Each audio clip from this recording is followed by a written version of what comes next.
Hello guys, welcome back. In this video, we'll be discussing how to check the given number is palindrome or not. So let's try to understand what is a palindrome number. So if I take the first example 1, 2, 3, 4, 5, if I reverse that respective number, so we get the output to be 5, 4, 3, 2, 1.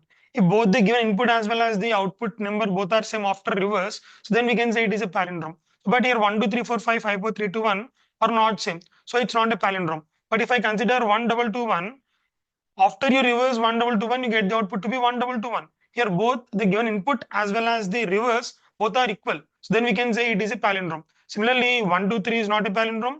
4, 5, 4 is a palindrome. So but in order to find palindrome and to check it, so we also need to find reverse of a number. So let's go to the reverse of a number code.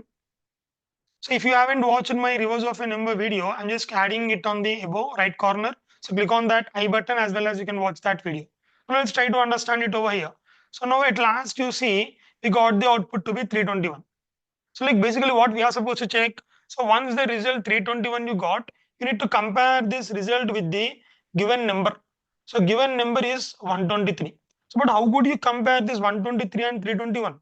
So at last, once you do the entire operation, the number is becoming 0. So we can't compare these two. So reverse as well as this number 0 can't be equal. So then what we can do? So instead, you work on this 123, take a copy of 123 and work on that. So keep the original as is. So let's say we have the original number as it is. So if these both are equal, so then we can say it is a palindrome. So let's try to write the logic and put it into our Visual Studio. So first, let's read the value from the user into of input. I have created a file called palindrome or not. So after this, so let's take reverse to 0. So while number greater than 0, so reverse would be reverse multiplied by 10 plus number mod 10. So at last you do number divided by equal to 10. So now here if you observe, your number is becoming 0. So you can't compare 0 with your reverse. So then what we can do, let's take one more variable called temporary. So where we are trying to hold the value of number. Now instead you modify the number, let's modify the temporary.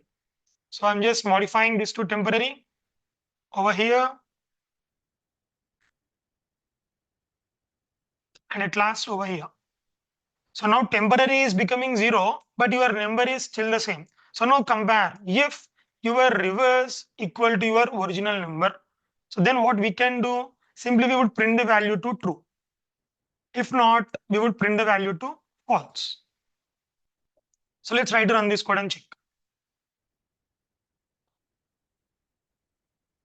So giving the input to 1, 2, 3, 4, 5, output is false. So give the value to 1, 2, 2, 1, output is true. Similarly, giving 123, output is false.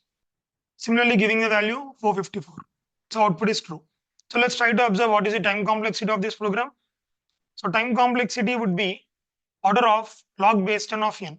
So why order of log base 10 of n? Because here also we are trying to divide the number by base 10. So there comes a picture of log 10. So whenever we see division, of course, log base 10 of the given number would be the time complexity as we are dividing by 10. So that's all for this video, guys. Thanks for watching. See you guys in the next one.